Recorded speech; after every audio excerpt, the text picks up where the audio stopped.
ఎముకలు ఇలా తేలుతున్నాయి.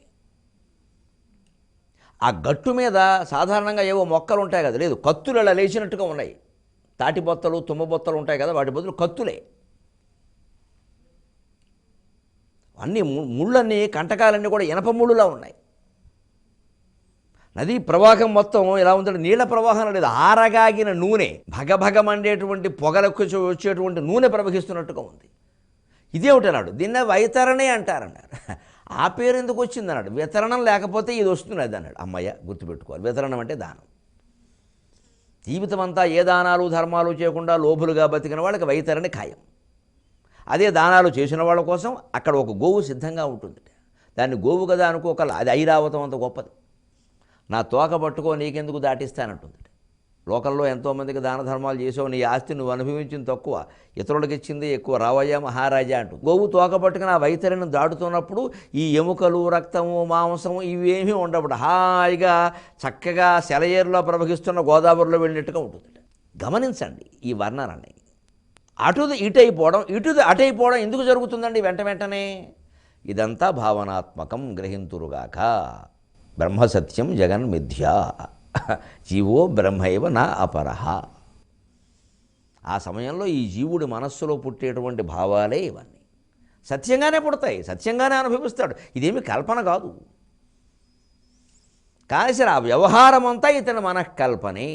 అందుకే ఆ వాసనలే పోయేలా చేసుకోవాలి. ఈ లోకం విడిచిపెట్టే ముందే మూకుడు, శరీరం అనే మూకుడు శుభ్రంగా తోమేసి ఏమీ లేకుండా తళతళ మెరుస్తూ ఉండగా ఎందుకైనా మంచిదని ఓసారి ఎండలో కూడా పెట్టేసి అప్పుడు వెళ్ళిపోవాలి. ఇన్ని చేసిన పాండవుల పరిస్థితి ఏమిటో ఇప్పుడు చూడండి మీరు. వాళ్ళు హోమాలు చేయలేదా, వాళ్ళు యజ్ఞాలు చేయలేదా, వాళ్ళు దానాలు చేయలేదా, ధర్మాలు చేయలేదా, వాళ్ళు సత్ప్రవర్తనతో బతకలేదా? అయినా చేసిన ప్రతి చిన్న దోషము వాళ్ళని పీడించింది. ఏ దోషము పోలా. ఎన్ని తీర్థాలు తిరుగుంటారు, అర్జునుడు ఎన్ని తీర్థాలు తిరిగాడు, అయినా ఏమైనాయి? పాపాలు పోయాయా? లేదు, పోలా. అన్నీ అనుభవించాడు అర్జునుడు, ద్రౌపద్యాదులు అనుభవించారు. ధర్మరాజు కూడా ఇలా వచ్చి వెళ్ళడానికి ఒక చిన్న కారణం ఉంది, త్వరలో విడుదల. ఎవరిని వదిలిపెట్టదు ధర్మం. ధర్మరాజునే వదిలిపెట్టేది మనమా ఇక్కడ, మనం కర్మరాజులం ఇక్కడ. మన ఎందుకు వదిలిపెడుతుందండి? అజ్ఞానంగానే. ఈ చౌకబార పథకాలన్నీ ధర్మశాస్త్రాల్లో ఉండవండి. మన జీవితాన్ని మనం నిత్యం పరిశీలించుకుని చూసుకోవాల్సింది, లేకపోతే అనుభవించాల్సింది. భక్తి జ్ఞాన వైరాగ్యాలే మార్గాలు తప్పితే చౌకబారు పథకాలు ఉండవు. ఈ రోజు చేస్తే ఇది, ఆ రోజు చేస్తే రోజులను బట్టి పుణ్యపాపాలు ఉండవు, క్షేత్రాలను బట్టి పుణ్యపాపాలు ఉండవు. మనస్సే మొత్తం అన్నిటికీ. శరీరాన్ని మించిన క్షేత్రం లేదు, మనస్సును మించిన తీర్థం లేదు. ఎంత తొందరగా గ్రహిస్తే అంత మంచిది. అందుకే ఆశ్చర్యపోతున్నాడు. ఇలా ఇదేమిటి మరి అదేనయ్యా వైతరణి. వితరణం చేసిన వాడికి ఇది ఉండదు, అందుకే దీని వితరణం నుంచే వైతరణి అని వచ్చింది అనుకో, అలాగే వచ్చింది అనుకో, సరిపోతుంది అన్నారు. అయ్య బాబోయ్ అన్నాడు. సరే, ఆయన ఏదో సుఖంగానే దాటించారు, దేవతలు కూడా ఉన్నారుగా, వాళ్ళ వ్యవహారాలు వేరుగా ఉంటాయి. ఏదైనా ఒకటి రాకూడని చోటకి ఏదో పాస్ ఉండాలి, ఏదో మెడలో ఏదో బెళ్ళు ఉండాలి అంటే అసలు పెద్దవాళ్ళు కూడా మనకు కూడా ఉంటే ఏమక్కర్లేదుగా, అలాగే దాటాడు. ఆయనకి ఇబ్బంది లేదు. తీరా అక్కడ దాటి ఆ నరక ప్రాంతంలోకి వెళ్ళేసరికండి, అక్కడ విచిత్రంగా ఈయన అక్కడ ప్రవేశించడం వల్ల ఆ భయంకర ప్రదేశంలో శిక్షలు అనుభవిస్తున్న వాళ్ళ మించి మలయ సమీరం వీచింది.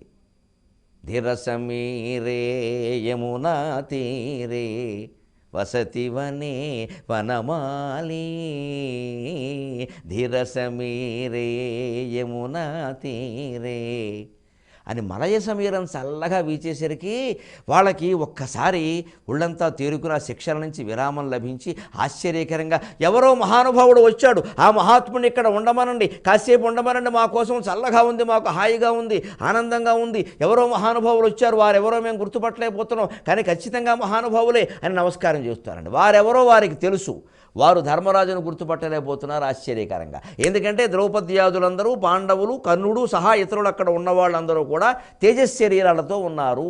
ఆ శరీరంతో ఉంటే అసలు శరీరాన్ని గుర్తుపట్టలేదు. ఏమిటి ఉదాహరణ?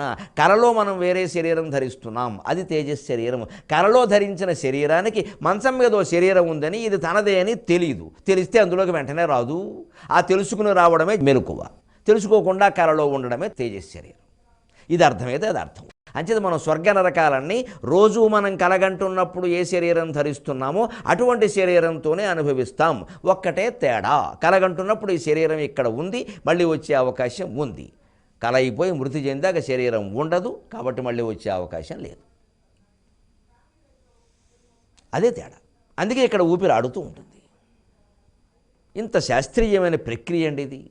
దీనికి భౌతిక విజ్ఞాన శాస్త్రం, మనస్తత్వ శాస్త్రం రెండూ జోడిస్తే అధ్యాత్మతత్వం హాయిగా అర్థమవుతుంది. అవన్నీ పక్కన పెట్టేసి అవన్నీ మోడర్న్ సైన్సెస్ ఏవి పనికిరావండి. స్పిరిచువల్ అంతా వేరండి. మరి ఈయన కనిపెట్టాడు ఇక్కడ వేరే. ఈ మానవులే ఋషులై పరిశోధన చేసి చేసి కనిపెట్టినవే ఆధ్యాత్మిక రహస్యాలు. ఆకాశం నుంచే ఊడిపడలేదేవి. భౌతిక విజ్ఞాన శాస్త్రాన్ని మనస్త